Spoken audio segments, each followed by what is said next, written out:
What if the first humans were not the primitive, brutish creatures we've been taught to imagine? What if they were already capable of creating art, engaging in rituals, and even speaking in complex languages, long before the rise of civilization? Thousands of years ago, humans faced a defining moment, a moment that would change the course of history forever. But the most shocking part? That moment wasn't the birth of civilization. It wasn't the creation of the first city or empire. It was much earlier, when early Homo sapiens first started thinking in ways that set them apart from the creatures they lived alongside.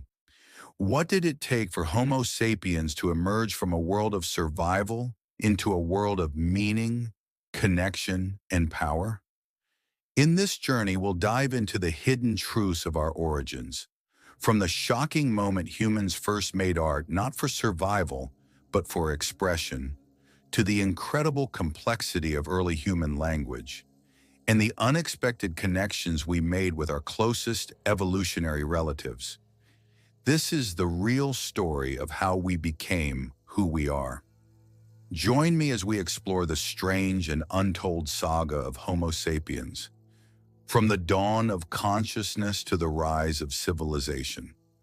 Prepare to have everything you thought you knew about human history turned upside down.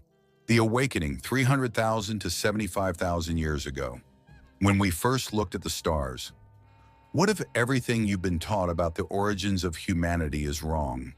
What if the first humans didn't just struggle to survive, but instead began to shape their world in ways we never imagined? What if, from the very beginning, there was something unnervingly powerful lurking within them? In the wild, untamed expanse of Africa, over 300,000 years ago, Homo sapiens were not yet us. They were fragile beings just beginning to scrape together the threads of what would eventually become human civilization.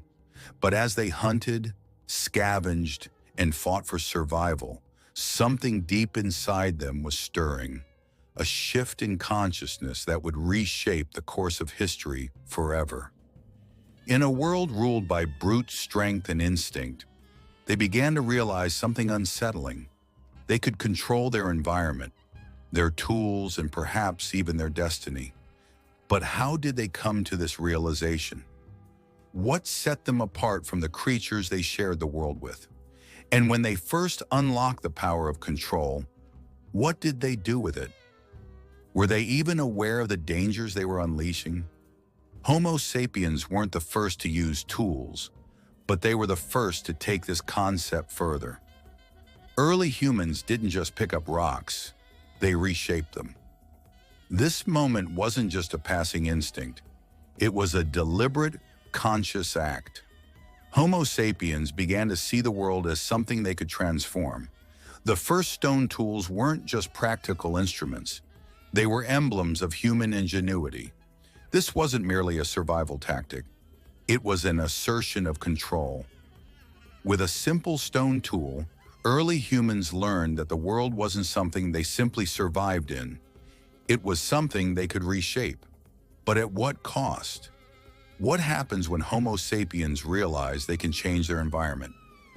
What if this newfound control isn't a gift, but a dangerous weapon that could unravel them from within? Homo sapiens didn't stop with stone tools. They refined them.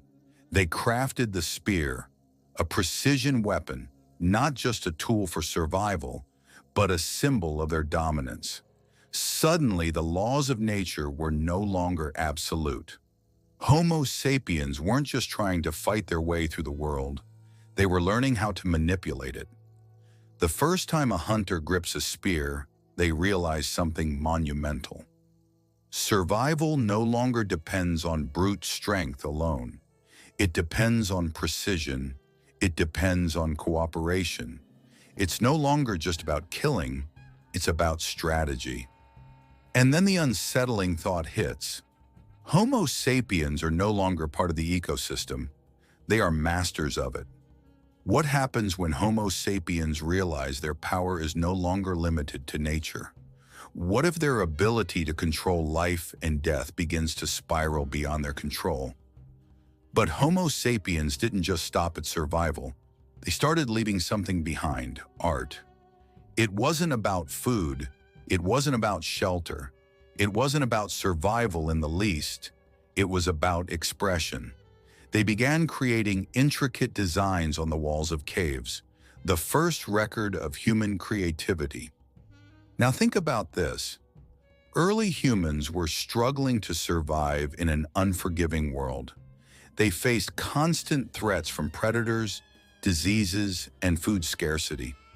Yet in this brutal fight for survival, they took the time to leave their mark, not as an act of survival, but as an act of meaning. This wasn't just art, it was the birth of the human need to create meaning beyond the present moment. What drove them to create? What does it mean when survival is no longer the only force propelling a species forward? What happens when Homo sapiens first realize they are not just animals? They are beings who can create legacies, histories, and beliefs that transcend death. What happens when Homo sapiens first realize that creating is not just about survival, but about defying their own mortality? What happens when they create meaning in a world that is trying to erase them? The key to Homo sapiens transformation wasn't just the tools themselves, but the awareness that came with them. These weren't just objects, they were extensions of the mind. Tools represented a species thinking beyond the moment, planning and reshaping their world. It was the beginning of Homo sapiens seeing themselves as agents of change in a world they could bend to their will. The terrifying realization: with tools, Homo sapiens gained control. They could break apart nature, break apart their environment, and in time they would break apart themselves. This shift in consciousness set Homo sapiens on a trajectory they couldn't reverse. Hunting with precision meant that survival was no longer just about physical dominance. Homo sapiens didn't need the biggest body to win, they needed the sharpest mind. This new approach changed the nature of survival. It wasn't brute force that made Homo sapiens powerful. It was their capacity for strategy and manipulation of their environment. But what happens when survival is no longer the greatest concern? When the desire to control nature becomes more powerful than the instinct to protect one's own life? Homo sapiens were about to become something much more dangerous than they realized. With the birth of art, Homo sapiens didn't just shape their environment, they began to reshape their own minds. Art wasn't about survival. It wasn't practical. It wasn't functional. It was about meaning, about leaving something behind in a world that would inevitably forget them. For the first time, Homo sapiens realized that they could defy time, that they could leave an eternal mark on the world. But why did they need to? Why did they suddenly need to leave behind something more than just a legacy of survival? Was this the beginning of something deeply human and something deeply dangerous? Homo sapiens have now mastered the art of survival, not just with brute strength, but with tools, strategy, and creativity. But the deeper questions remain unanswered. As they shape the world around them, they are unknowingly setting themselves on a path that will change their future forever. What happens when control becomes the driving force? When survival is no longer enough?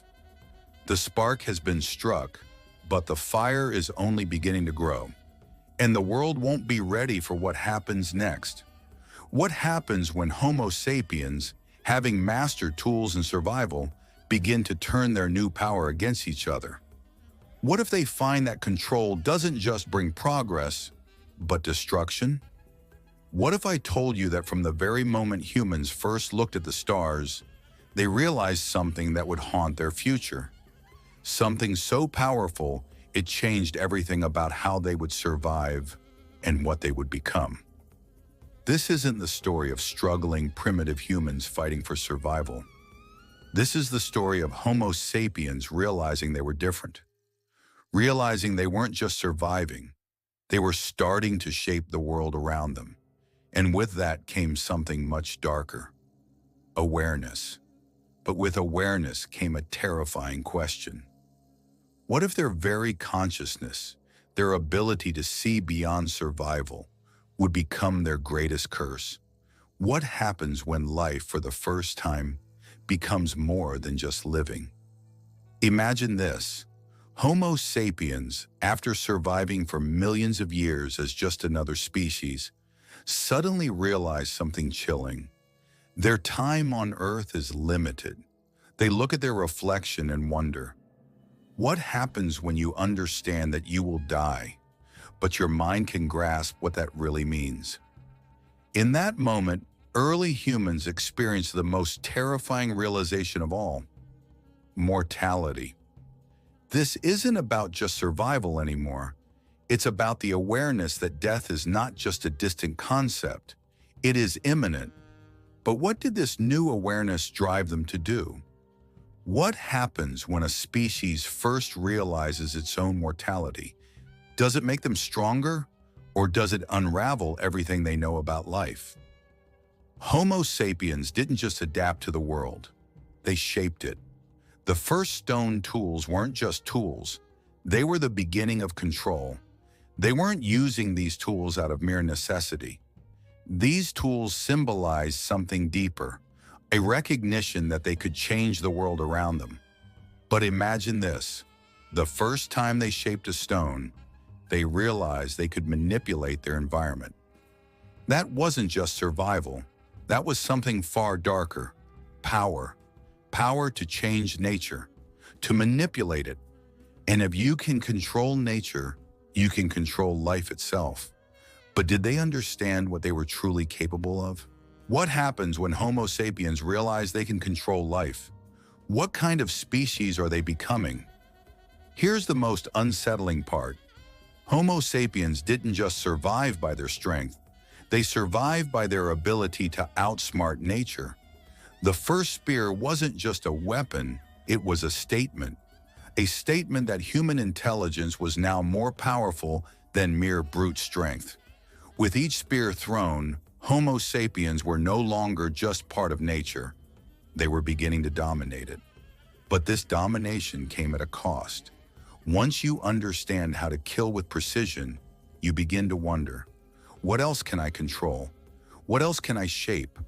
What happens when humans realize they can control not just survival, but also death? This is the part that really disturbs. Early humans didn't just want to survive, they wanted to leave something behind. They started creating art. Art that didn't serve a practical purpose. Art that had no value except for one thing: meaning. But why would they need meaning? Were they just marking their place in time? Or were they beginning to see something beyond survival, a need to transcend their mortal existence? What were they trying to say, and why?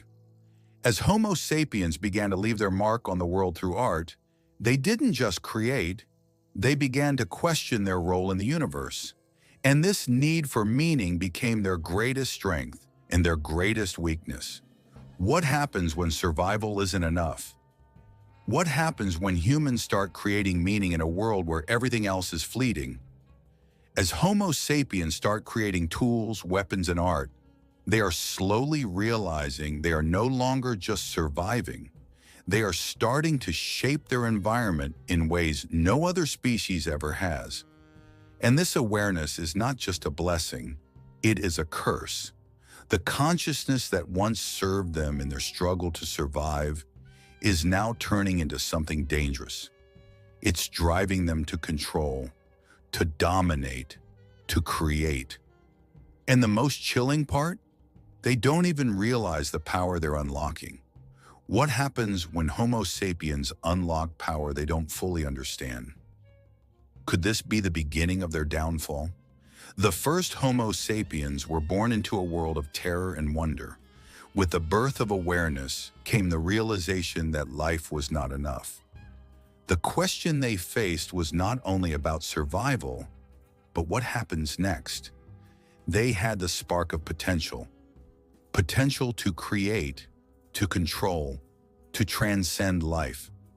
But what would they do with it? As Homo sapiens begin to harness the power of their new awareness, their mastery over nature, and their desire for meaning, what will they do with this power? Will they use it to build or destroy?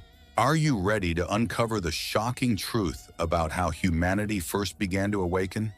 Hit that subscribe button and join us on an unforgettable journey through time as we explore the untold story of Homo sapiens, from the first sparks of consciousness to the rise of civilization. Don't miss the next chapter in our quest for understanding. This is the history they never taught you. The dawn of Homo sapiens. When we first knew ourselves. What if I told you that the very thing that made us human, the first spark of awareness, could destroy us? This wasn't the birth of civilization. It wasn't the rise of cities or empires. It wasn't about survival. It was something much more dangerous. Awareness. Homo sapiens didn't just survive the world. For the first time, they realized they could change it. And once they saw their power to control life, everything changed. But with this knowledge came a terrifying truth. What happens when a species realizes its own power, but doesn't understand the consequences?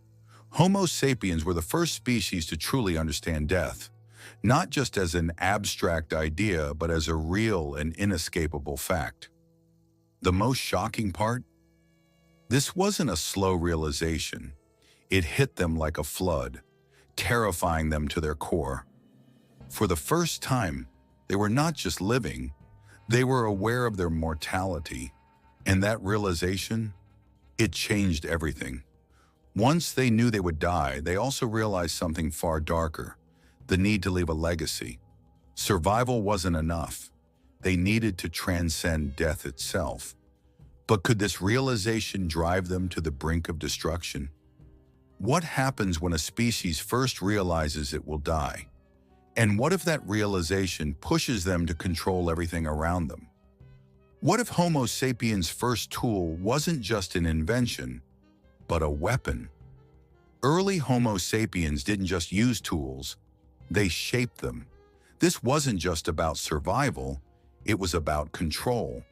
The first tools weren't just to help them kill, they were a manifestation of their ability to reshape their world. Homo sapiens didn't just live in nature, they dominated it. And once that awareness clicked, there was no going back. What happens when humans start controlling their environment, shaping it at will? The world wasn't just a place to survive in anymore. It was something they owned. But that ownership came with a terrifying cost. What happens when Homo sapiens discover they can change everything, including their own future? What if they use this power to destroy instead of create? What happens when humans realize they can control life and death with a single throw? The spear was not just a tool, it was a weapon of power, a weapon that could kill with precision. And this new skill didn't just change how Homo sapiens hunted, it changed who they were. They weren't just surviving, they were becoming predators of the earth. What does it mean when a species realizes that it can choose life and death? That choice gave them power. But that power, once unleashed, wasn't easily contained. What happens when Homo sapiens realize they can control death with precision? How far will they take that power? Why create art when your life is constantly at risk? Homo sapiens didn't need art to survive. They needed it to transcend. Art wasn't about food, shelter, or shelter. It was about meaning. The first cave paintings weren't just beautiful. They were an act of defiance against the inevitable. By creating, Homo sapiens began to defy death. But here's the problem. The more they created, the more they became aware of their power to leave a legacy. The more they sought to transcend mortality, the more they began to manipulate everything around them. What happens when the need to create becomes an obsession? What happens when Homo sapiens realize they can leave a mark on the world? but the cost may be their own humanity? By the end of this act, Homo sapiens have not just understood survival, they've understood power. The ability to control, to shape their environment, to create meaning that would outlast them. And with that realization came a terrifying choice. Would they use their awareness to build, or would they destroy everything in their path? The question they faced wasn't whether they could survive. It was whether they could handle the terrifying knowledge of what they were becoming. The consequences of that knowledge were not yet fully realized, but they were coming. The Great Exodus, the darkness of humanity's first journey, 210,000 to 40,000 years ago. Imagine knowing that leaving everything behind is the only way to survive. And yet you don't know if you're walking into a world that will accept you or one that will destroy you. What if that choice was not just about survival, but about defining the future of humanity? 210,000 to 40,000 years ago, the time of Homo sapiens' first migration from Africa. It was not an accidental move. It was a deliberate escape, driven by environmental collapse, resource scarcity, and perhaps an inner drive to expand and conquer. They were not just moving, they were shifting the balance of existence. But at what cost? What happens when you leave everything behind and march into the unknown? What if the very act of leaving everything behind wasn't just about survival? What if that moment, the choice to leave, was the first step towards something far darker? Homo sapiens weren't just walking into new lands, they were walking into the unknown to claim them. And in doing so, they would decide the fate of not just their species, but the entire planet. The first migration wasn't just a reaction to an external threat. It was driven by an internal panic. The land that once nurtured them was now dying. The world was changing. But the terrifying truth is, Homo sapiens weren't just fleeing danger. They were desperate for more. And this desperate yearning led them to the brink of extinction. In the moment of decision, they didn't just choose to survive, they chose to expand into the world. They didn't know what they'd find. They didn't know if they would thrive. But the fear of death was stronger than the fear of the unknown. And that choice would change everything. What if that first step into the unknown was not just survival? It was the birth of a species' destructive thirst for control? What happens when you meet something like you, but not quite like you? As Homo sapiens ventured into new territories, they encountered Neanderthals, the people who had lived in Europe and parts of Asia for hundreds of thousands of years. At first glance, Neanderthals might have seemed just like another branch of humanity, but there was something more disturbing. They were too similar and too different. These encounters weren't peaceful. Neanderthals weren't strangers. They were a challenge to Homo sapiens' claim to the earth. And the question isn't just about survival. It's about who would rule the future. Homo sapiens may have interacted, traded, and competed for resources, but their presence in Neanderthal territories would seal their fate. These early humans weren't just surviving, they were laying the groundwork for the destruction of another species. What if Homo sapiens weren't just surviving, they were deciding who would live and who would die? As Homo sapiens crossed new landscapes, language became the key to survival. Early Homo sapiens weren't just competing for resources, they were competing for cooperation, for strategy. And the development of complex language was the turning point. It allowed Homo sapiens to plan, to think beyond the immediate threat of survival, to coordinate and work together in ways that no other species could. But there's a terrifying implication. Language was a tool of domination. With it, Homo sapiens could control, organize, and eventually manipulate their environment and other species. It wasn't just about survival, it was about creating a new order. What if the rise of language wasn't just about communication? It was about control. As Homo sapiens moved into new lands, they didn't just adapt. They took over. They adapted faster, they fought harder, and eventually they dominated. But at what cost? The first encounters with Neanderthals weren't just about survival. They were about erasing another species' way of life. And Homo sapiens didn't just take land. They took control. This is the price of domination. To survive is to conquer. And the more they spread, the more they became the dominant force. But in taking everything, what were they losing? Were they losing their humanity? What happens when survival becomes the eradication of others? What happens when Homo sapiens realize that in order to dominate, they must destroy? The Great Exodus wasn't just a migration. It was the foundation of global dominance. Homo sapiens didn't just move. They took ownership of the earth. And in doing so, they didn't just survive. They erased everything that came before them. As Homo sapiens crossed borders, they didn't just adapt, they redefined the world. But as they spread across the globe, the question becomes, what price would they pay for this power? Would it be worth it to survive at the cost of their moral and ethical boundaries? What if I told you that humanity's greatest moment of survival, our very birth as a dominant species, was built on blood, sacrifice, and the destruction of everything in our path? 210,000 to 40,000 years ago.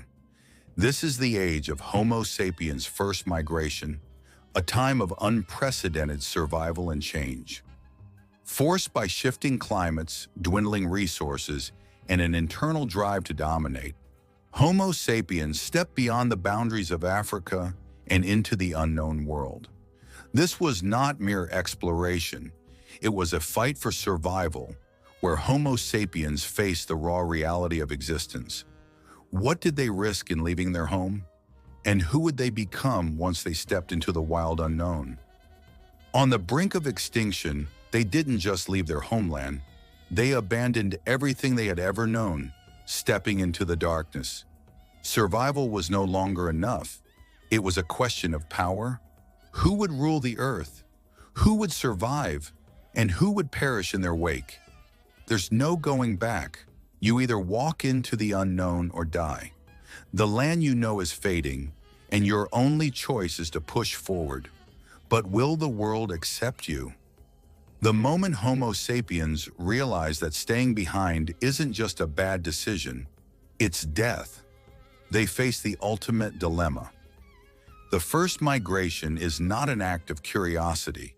It is an existential crisis, where survival depends on walking into a future filled with unknown dangers. It's a terrifying gamble to escape certain death, and even the act of stepping out is riddled with psychological and emotional strain. The emotional burden of leaving everything behind weighs heavily. The idea of home, the land that sustained them, is slipping through their fingers. It's not an adventure, it's survival, and every step taken is filled with fear and uncertainty. What if they are not just leaving home? They are walking toward their own extinction. What happens when you realize the world you thought was yours was already inhabited by someone just like you? Homo sapiens, moving deeper into Europe and Asia, encounter Neanderthals, humanoid beings who have lived on Earth far longer. At first, the encounter is filled with silent shock. These are not strangers, not wild animals. They are us, but not quite. Tension rises as Homo sapiens meet Neanderthals face to face. For the first time, they are forced to question their place in the world. Neanderthals are not just the other.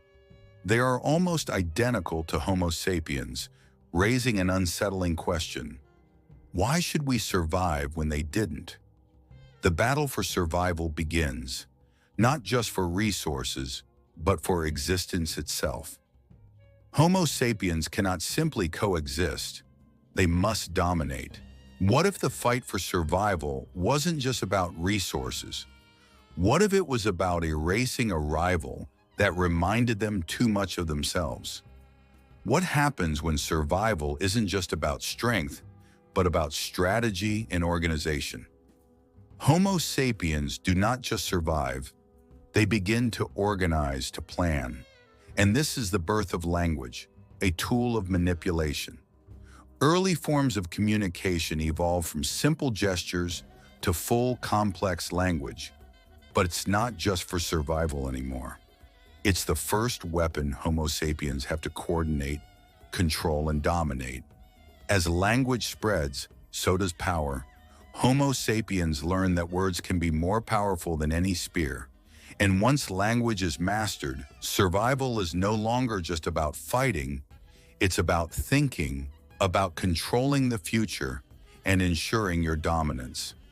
What happens when language becomes the tool for not just survival, but control?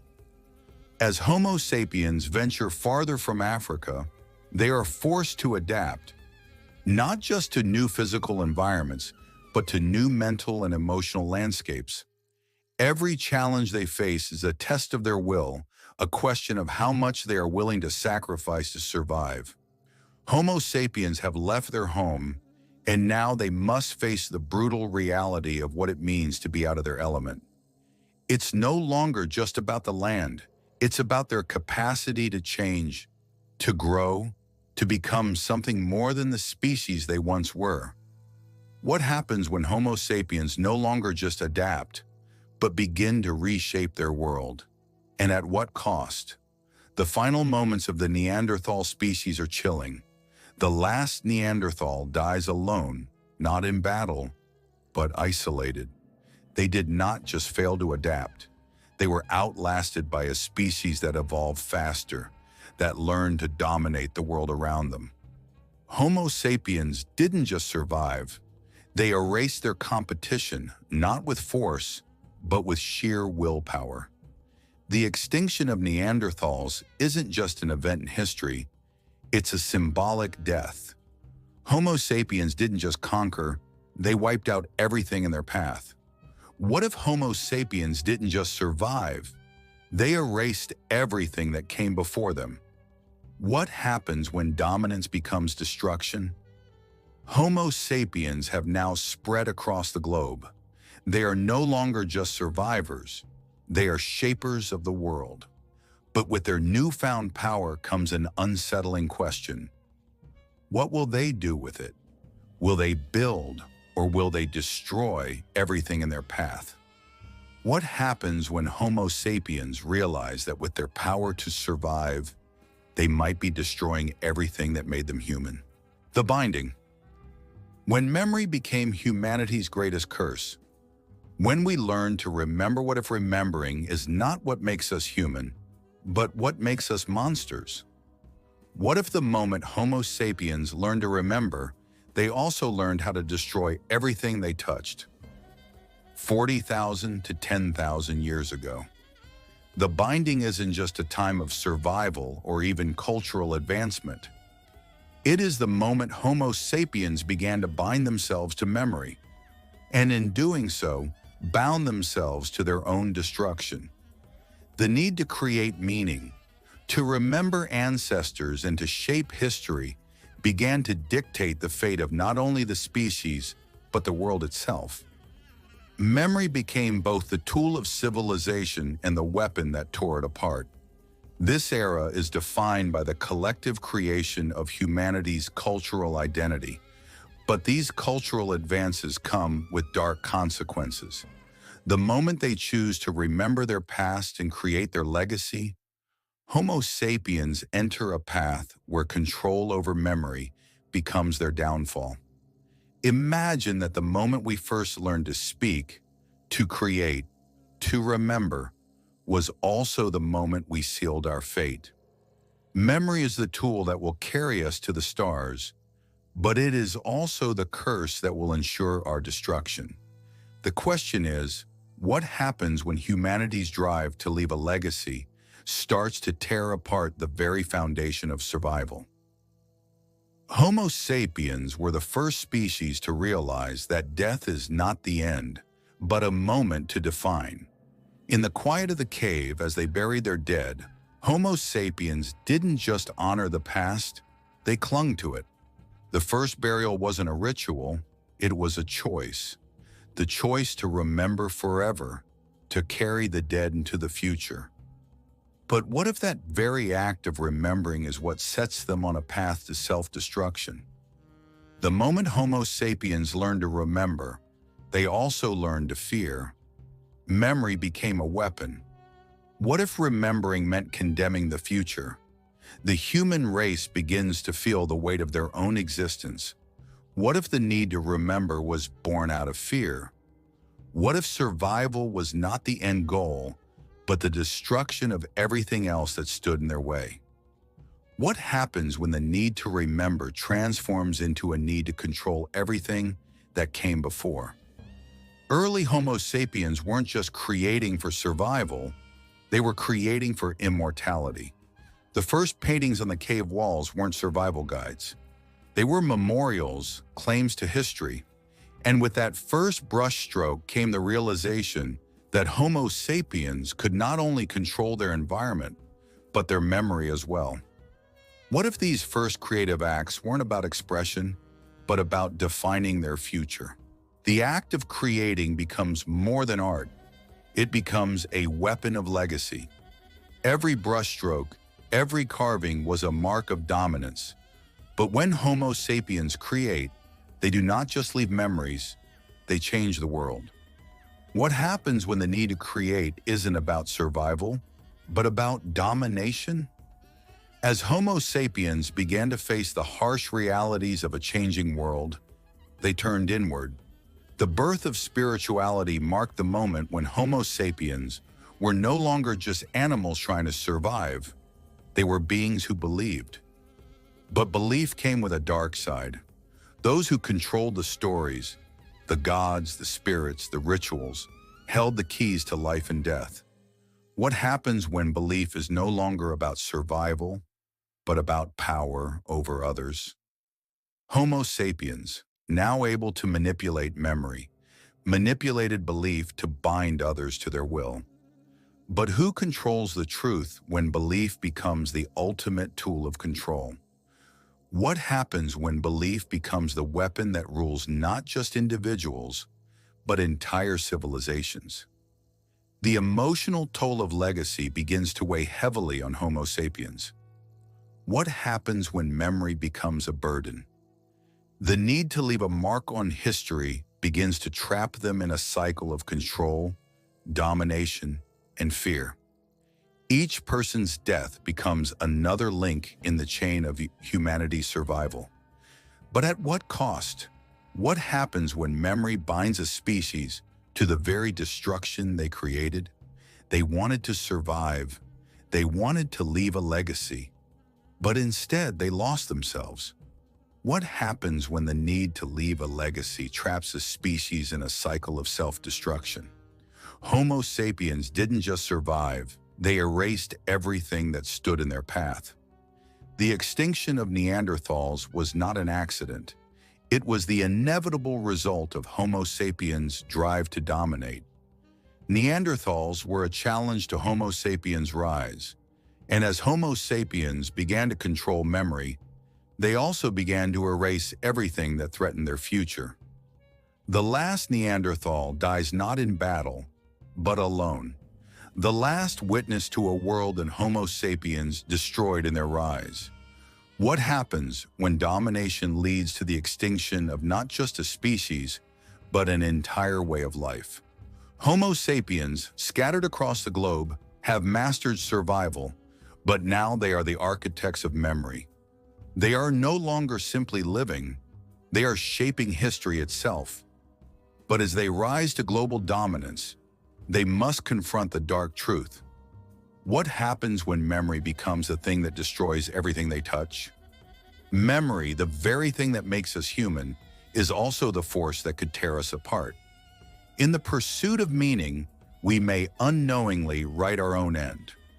40,000 to 10,000 years ago, The binding marks a period when Homo sapiens began to create more than just survival tools. They began to shape their culture, their identity, and their legacy. This era is defined not only by the discovery of art, burial rites, and spirituality, but by the awakening of a dangerous realization. The power to remember means having the ability to control the future. In a world driven by survival, Homo sapiens faced a question they didn't yet know how to answer. Could they exist without memory? Would forgetting allow them to move forward, or would it be their downfall?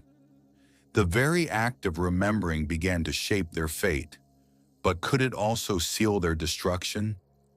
The first burial wasn't just about the death of an individual, it was the beginning of humanity's obsession with memory.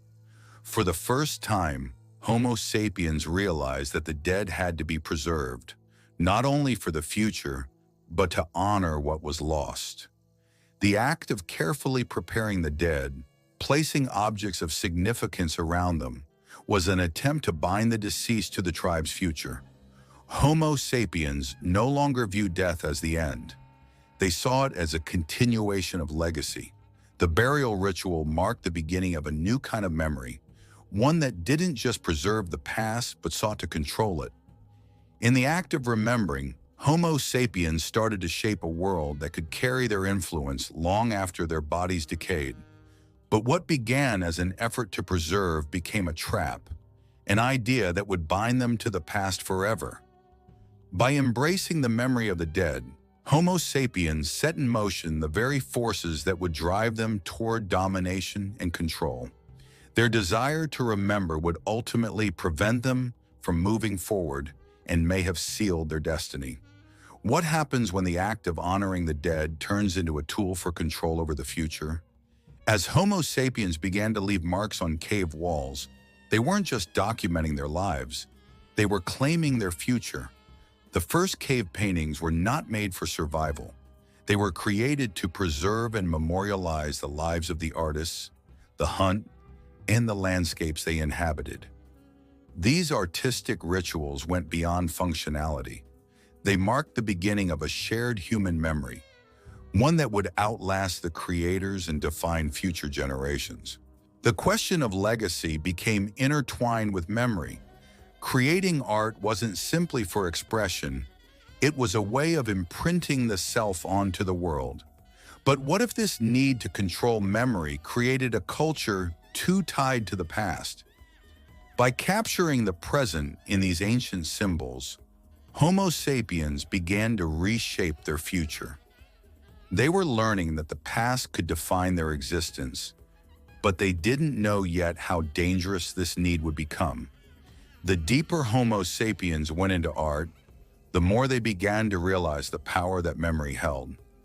But could they control the future, or would their obsession with preserving the past doom them?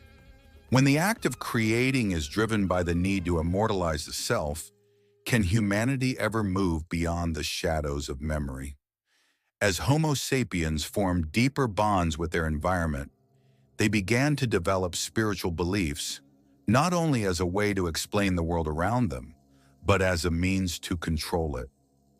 The emergence of shamanism, ancestor worship, and ceremonial rites marked a profound shift in how humans viewed their role in the world. Their connection to the spirit world became a tool of dominance, a way of ensuring that their memory and influence would persist beyond death. These beliefs were powerful. By controlling the stories of the dead, the gods, and the forces of nature, spiritual leaders held the keys to human destiny. But with this power came a dangerous ability to manipulate the tribe, to control not just the living, but their very future. As humans learned to believe, they began to realize the power of faith, not just as a survival tool, but as a weapon of control. But what if the need to believe becomes so consuming that it threatens to overwhelm everything else, turning memory into a tool of tyranny? What if belief becomes a weapon not for survival, but for domination? With each act of remembering, Each burial, painting, and ritual, Homo sapiens created not only a legacy, but a burden. They were no longer driven by the basic instincts of survival. They were driven by the desire to be remembered, to create something that would outlast them. The more they focused on memory, the more they risked becoming prisoners of the very thing they sought to control. As the burden of memory grew, Homo sapiens found themselves trapped in an endless cycle. To remember was to create, and to create was to dominate. But at what point does memory begin to suffocate the ability to live in the present? The more they sought to leave a legacy, the more they lost the ability to simply exist. What if humanity's greatest achievement, the act of remembering, becomes the thing that destroys them? The extinction of Neanderthals isn't just a biological event. It is a symbolic death. Homo sapiens didn't just survive, they wiped out all competing forces. Neanderthals, whose DNA still courses through human veins, represented a mirror to humanity, the other that was too close to self. The extinction of Neanderthals wasn't just about environmental factors or interbreeding. It was about obliterating the past to create space for the future. As Homo sapiens dominated their environment, they didn't just change it, they erased it. In doing so, they lost their connection to the past and with it, the very essence of what it meant to survive. The question is, was Homo sapiens' rise worth the loss of everything they left behind? What happens when the need to dominate the past leads to the destruction of everything else? Can Homo sapiens survive when their rise comes at the cost of erasing everything before them? Homo sapiens now stand at the apex of the natural world, but their survival is not assured. Their ability to create, remember, and dominate has shaped the world, but the price of this power may be too high. In their quest to remember, they have created a world they may no longer control. What happens when memory and legacy begin to enslave humanity? When domination turns into self-destruction, will Homo sapiens be able to break free? Or will their need to be remembered be their ultimate undoing? The Great Settling, the dawn of civilization, 10,000 to 3,200 BCE. When we stopped running, Homo sapiens didn't just build the world, they trapped themselves inside it. The very act of settling down, of creating homes and walls, became their undoing. But what if their greatest survival strategy was also the thing that would break them apart? 10,000 to 3,200 BCE, this marks the Great Settling, the period in which Homo sapiens chose to move from their nomadic existence to building permanent settlements. For the first time in human history, Homo sapiens weren't just trying to survive. They began to reshape the world itself. But in taking control of nature, they unwittingly created systems of control that would ensnare them for millennia. This period sees the rise of agriculture, the birth of cities, and the inevitable emergence of inequality. The very structures Homo sapiens built to protect themselves would turn into the prisons that define their future. Homo sapiens learned to dominate the land, but in doing so, they would eventually be dominated by the systems they created. Homo sapiens thought they were building homes, but they were building prisons. They thought they were creating safety, but what they didn't realize is that by planting their roots, they were binding themselves to a future they couldn't escape. The Great Settling wasn't the beginning of civilization, it was the beginning of the end. Homo sapiens' first attempt at agriculture was born out of necessity. The wild lands were no longer enough to support their growing numbers. They needed a new way of sustaining themselves. Planting seeds, once just a survival tactic, became a game changer. They weren't just planting crops, they were planting the seeds of their future. But with the cultivation of land came ownership. Homo sapiens didn't just control their environment, they began to control other people. The first settlements weren't just places to live, they were the first enclosures. The moment humans began to cultivate land, They also began to build the walls, both literal and metaphorical, that would imprison them for the future. The act of planting seeds wasn't just a promise of abundance, it was the beginning of dominion. By controlling nature, Homo sapiens were also laying the groundwork for societal control, creating the very systems that would eventually divide them. What if Homo sapiens' greatest strength, control over nature, became their greatest weakness? The first cities were not utopias, they were the first prisons. Homo sapiens built them to protect themselves from the dangers of the wild. But in doing so, they enslaved themselves to the very systems they created. The city walls were designed to keep the dangerous world out. But in doing so, they locked the people in. The birth of cities wasn't just about survival. It was the beginning of domination. The city became a place of order and control, where rules and laws dictated not just behavior, but life itself. The control of resources, the division of labor, and the division of space gave rise to hierarchies and inequality. The city became a symbol of both safety and imprisonment. The more humans sought to protect themselves, the more they confined their own lives within the walls they built. The walls of control weren't just physical, they were psychological, creating a world where freedom was slowly fading. What happens when the walls meant to protect become the prisons that bind humanity to a future of inequality and control? As cities grew, so did class divisions. In the earliest settlements, everyone was equal. Everyone had to work together to survive. But with the advent of agriculture and urbanization, a new force emerged: ownership. The division of resources gave rise to power, and power gave rise to inequality. Those who controlled the food, the land, and the trade routes began to dominate the cities. The walls of the city were no longer just barriers. They were the dividing lines of power. Those who controlled the resources became the rulers, while the rest of the population was left to serve.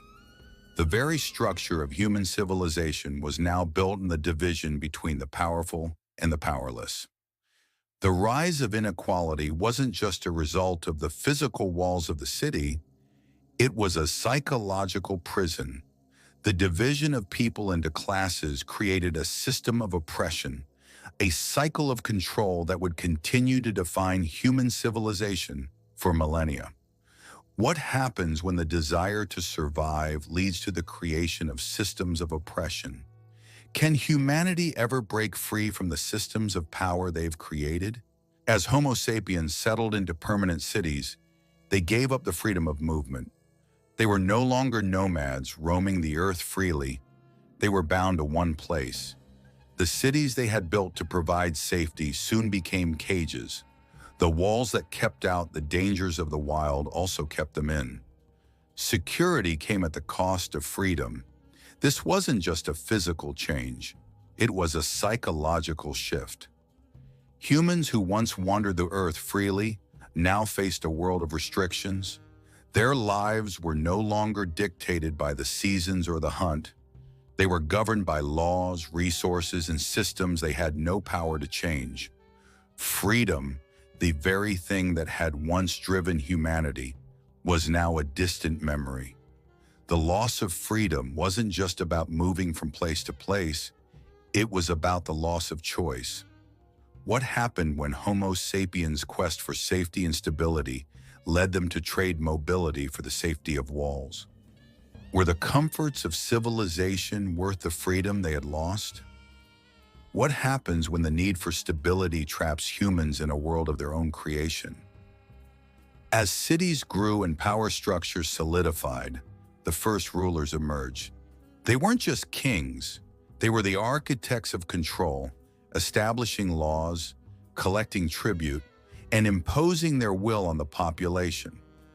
These early rulers created the foundations for the first empires, marking the beginning of a new world order. The rulers weren't just leaders, they were symbols of power. They had control over resources, land, and most importantly, memory. They controlled the narrative, telling the stories of civilization through the lens of their own rule. And in doing so, they began to enslave humanity to their vision of the future. The rise of empire was inevitable. The seeds of inequality had been planted, and now they were being cultivated. The very systems Homo sapiens built to protect them were the systems that would eventually enslave them. The walls built for security had become the foundation of control, and now there was no escaping them. What happens when the systems built for security become the very systems that enslave humanity? Can Homo sapiens ever break free from the empires they've created? Homo sapiens have created civilizations, cities, and systems of power. They have found security, but they have lost freedom. The walls they built to protect themselves have become the prisons that bind them. They've created empires that will outlast them. But at what cost? The question remains, can they ever break free from the systems of control they've created, or have they sealed their own fate? What happens when the systems Homo sapiens created to ensure survival now threaten their very existence? The moment Homo sapiens stopped running, they sealed their own fate. They thought they were building homes, creating stability, but they were constructing prisons. The very walls they raised to protect themselves became the traps that would enslave them. It's 10,000 to 3,200 BCE when Homo sapiens, in the pursuit of stability and safety, unknowingly sowed the seeds of inequality and control.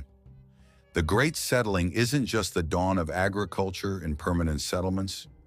It is the birth of slavery, domination, and hierarchical systems that would define human history forever. Humans went from being nomadic wanderers with a sense of freedom and mobility to bound to the land, trapped by their own creations. What happens when Homo sapiens decide to stop running?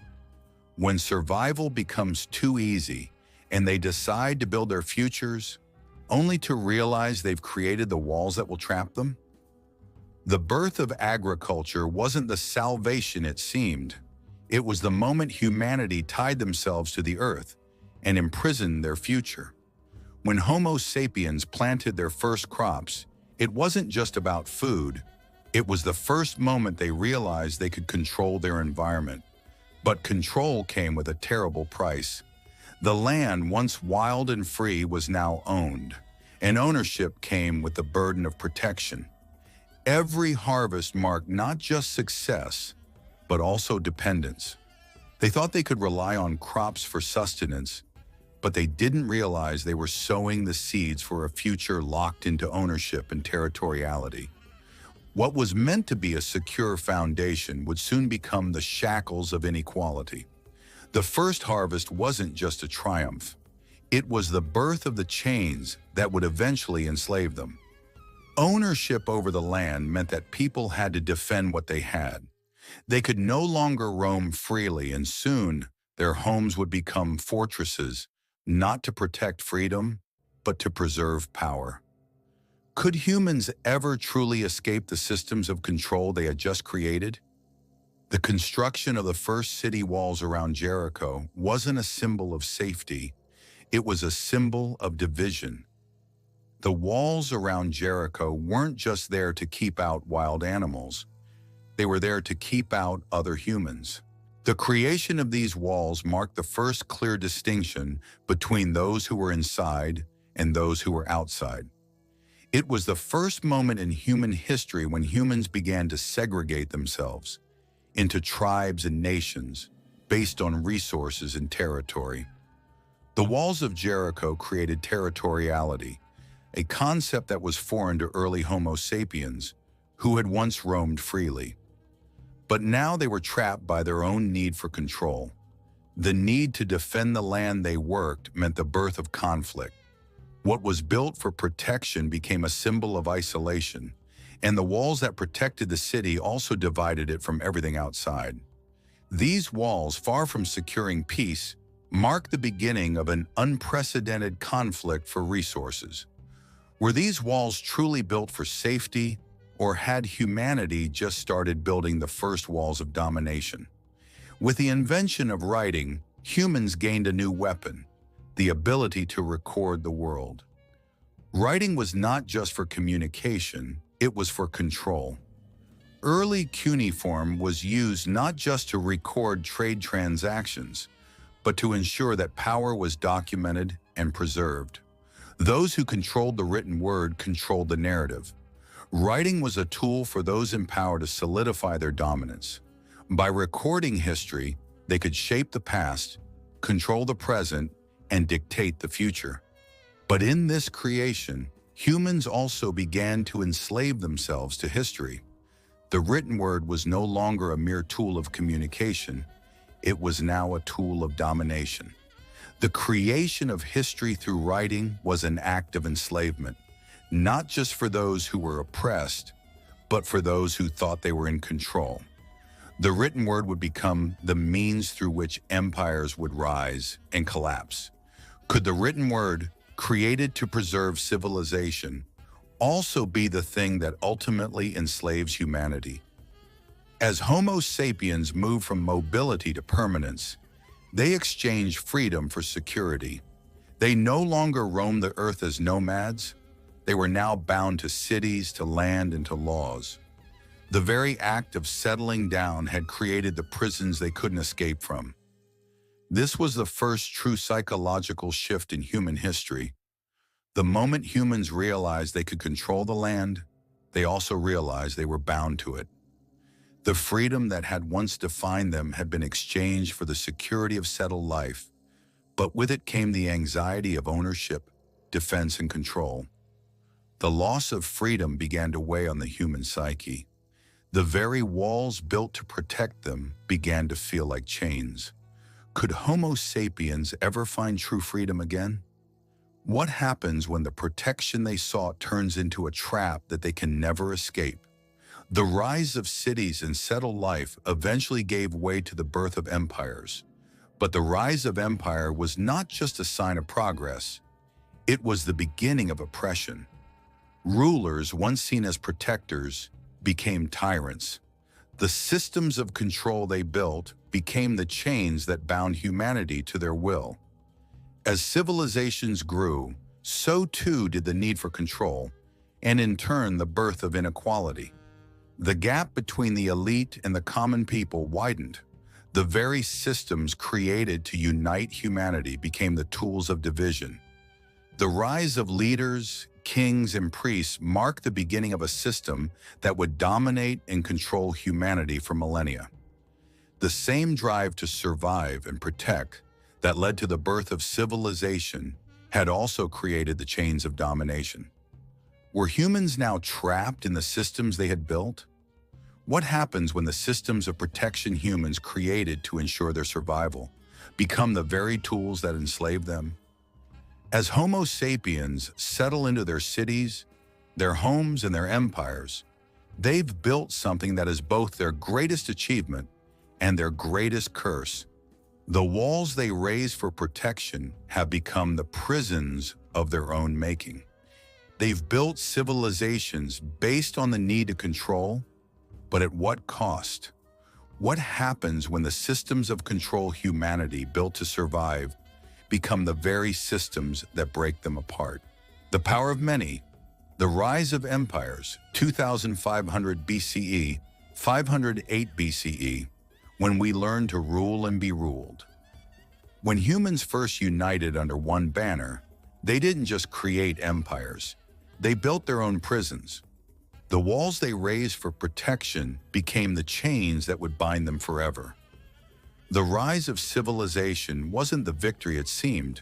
It was the beginning of a cycle of control that would leave humanity shackled, even as it thought it was free. 2500 BCE to 508 BCE. In this period, empire building reached a level that would define human history for millennia. From the first empire of Sargon of Akkad to the rise of Hammurabi's Babylon and Cyrus's Persian Empire, this era marks the triumph of control, but also the beginning of humanity's undoing. The systems that once seemed to promise order and stability would, over time, evolve into forces of oppression. What happens when the drive to unite and control a world spirals out of control? When power becomes so concentrated, so absolute, that the very structures that were meant to protect humanity end up destroying it? The rise of empires is not a tale of glory. It is the story of the chains that bind us and the price of power that no one can escape. Sargon's rise was inevitable. His vision wasn't to rule, it was to control. The idea of empire, of uniting many under one rule, seemed like the ultimate triumph of civilization. But what Sargon did wasn't just unite lands. He created a machine of control. The moment Sargon marched his armies across Mesopotamia, he wasn't just consolidating power. He was creating a system that would eventually enslave those under his rule. The standing army, the centralized bureaucracy, and the militarization of society were the tools Sargon used to enforce his vision, and in doing so, he set in motion the idea that domination was not only acceptable, it was necessary. What Sargon created was not just an empire, it was the idea of empire, a framework for global control that would shape the world for centuries. This was a moment that shifted the psychological fabric of humanity. Once they tasted power, they could never turn back. What happens when power becomes the ultimate goal and the freedom of the people becomes irrelevant? When Hammurabi created his code, it wasn't just to bring order, it was to bring absolute control. Hammurabi's code was one of the first legal systems that didn't just regulate behavior, it regulated power. Hammurabi wasn't concerned with justice, he was concerned with ensuring his empire's dominance. His laws ensured that the ruler's will would never be questioned. The code was harsh, but it was also a symbol of domination. Each law was a reminder that the state, not the people, had the power. The idea of punishment was no longer just to deter crime. It was to keep the people under constant threat.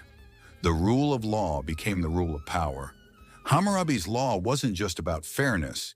It was about ensuring that freedom was locked away forever. The law wasn't there to protect the people, it was there to control them.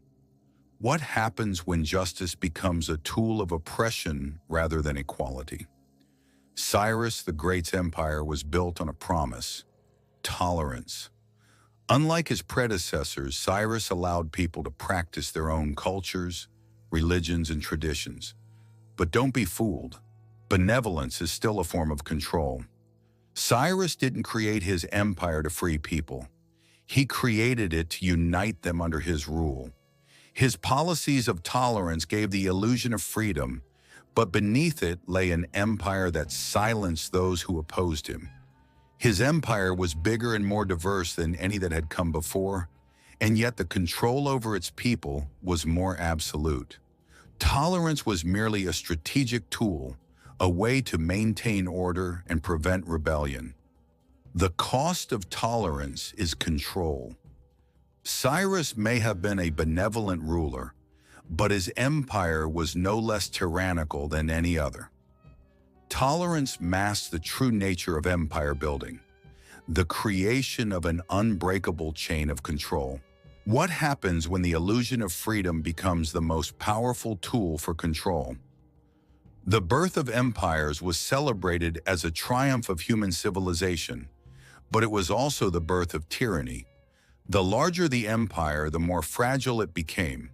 Power wasn't a symbol of strength, it was a prison. The more power was consolidated into the hands of one ruler, the more the system would rely on force and fear. Empires were born from the idea of unity, but they were sustained through domination. The cost of unity was freedom. The very essence of the people became subsumed by the power of the empire. But as the power structure solidified, so too did the psychological cost. People became nothing more than subjects, their identities lost in the pursuit of control. The psychological toll of power is not just physical, it is emotional. Empires are sustained by the loss of humanity. When does the desire to control become more important than the very humanity that built the empire? No empire lasts forever. Even the mightiest rulers eventually succumb to the very systems they created. The consolidation of power, the increasing distrust, and the oppression that had once unified the empire eventually causes it to rot from within. The more the empire tried to preserve its control, the more it destroyed itself. As the empire grows, so does corruption. Leaders who once fought for unity turn into tyrants who will stop at nothing to maintain their grip on power. The empire falls not from external enemies, but from the internal rot of its own corruption. The inevitable collapse is not just political, it's psychological. The weight of control eventually destroys those who wield it. What happens when the power of many eventually consumes the very empire it was meant to preserve? The rise of empires was supposed to represent humanity's greatest achievements, but what it really represented was the birth of a new form of enslavement. The power of many is built on oppression, and in the end, that power inevitably destroys those who wield it. What happens when power becomes so absolute that it collapses under its own weight? Can humanity ever break free from the cycle of empire building? They thought they were creating a world of order, but what they really built was the perfect system of control. Empires weren't just born from the strength of warriors. They were born from the fragility of power itself. The first empire was a dream of unification. But what happens when the dream is built on lies, and the dreamers are left trapped in their own creation? 2500 BCE to 508 BCE. The rise of empires marked the beginning of humanity's most ambitious venture: to unite vast territories and peoples under a single rule. But this unification wasn't just about strength, it was about control. The empires of Sargon of Akkad, Hammurabi of Babylon, and Cyrus the Great of Persia represented the pinnacle of human organization. However, each of these empires was built on the illusion of unity and the harsh reality of control. Sargon of Akkad. The first true emperor, Sargon created the Akkadian Empire, uniting the various city-states of Mesopotamia under a single rule. His rise wasn't just through force, but through his ability to inspire a shared vision of a united empire. Hammurabi of Babylon. Famous for creating the Code of Hammurabi, Hammurabi wasn't just a lawgiver, he was a master of social control. His laws represented the centralization of power, where the state became the arbiter of justice. Cyrus the Great. Known for founding the Achaemenid Empire, Cyrus expanded the Persian Empire through both military conquest and tolerance. Yet his empire still relied on absolute control over conquered peoples. Empires don't just rise, they are built on the hopes, dreams, and fears of those who create them. The power of many, once united, becomes a weapon of absolute domination. But what happens when that weapon is turned against its creators? The idea of empire wasn't just about the unity of peoples, it was about enslaving them to the will of a ruler. Control was the true currency, and freedom was the price. Sargon of Akkad's rise was nothing short of legendary. Born in humble beginnings, Sargon was a master of military strategy and propaganda. His creation of the Akkadian Empire in 2334 BCE was not just the unification of Mesopotamia. It was the creation of a vision that transcended city-states and individual rulers. Sargon united not just through force, but through symbols and the promise of security. But with this unification came the fragility of power. The very empire he built was unstable. It required constant maintenance, constant military conquest, and constant coercion. What Sargon created wasn't just an empire, it was a machine of power, built on the psychological manipulation of the people. As Sargon stands at the pinnacle of his power, he realizes that the more he conquers, the more he risks losing. Power is a fragile thing, and every victory makes it more vulnerable. What happens when the power to unite becomes the power to destroy? The creation of the Code of Hammurabi wasn't just about bringing order, it was about creating a system of oppression. Hammurabi, by codifying laws, didn't just establish justice. He established the state's control over justice. His laws became the foundation for absolute power. Laws were no longer tools for fairness, but tools of control. Hammurabi's laws were designed to ensure that the state, and by extension, the king, was the ultimate arbiter of life. The power of Hammurabi's rule was no longer divine or just. It was absolute. The laws, while appearing fair on the surface, were the instruments that enslaved people to the will of the state. The creation of laws meant to bring order instead becomes a system of subjugation.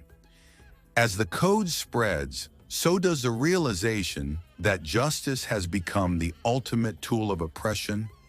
What happens when the laws of the land no longer represent justice, but the will of the ruler? Cyrus the Great, the founder of the Achaemenid Empire, expanded his realm through military conquest in the promise of tolerance. Unlike earlier empires, Cyrus allowed his conquered peoples to maintain their culture and religion. This policy of tolerance gave the impression of a more benevolent empire, one that respected the diversity of its people. But behind this illusion of freedom lay the same control. Tolerance was just another tool to maintain power. While Cyrus promoted the idea of peace and freedom, his empire was still built on absolute domination. The promise of tolerance was simply a means of securing loyalty, ensuring that no one would rise up against him. The illusion of freedom was always a lie. While Cyrus allowed his people to practice their customs, the empire still ruled with an iron fist. Tolerance was nothing more than a facade. What happens when the illusion of tolerance becomes the greatest weapon of control? As these empires grew, so did the complexity of power. The tension between individual freedom and centralized control became the core of these civilizations. The more centralized the power, the more the individual became subsumed by the state. The power of many was no longer a collective force. It became the force of a single ruler. Each empire, from Sargon's Akkadian Empire to Cyrus's Persian Empire, shows the fundamental paradox of power. In order to create order, the rulers must control their people. But in doing so, they strip away the very freedom that allowed the society to grow in the first place. The greater the empire, the greater the sacrifice.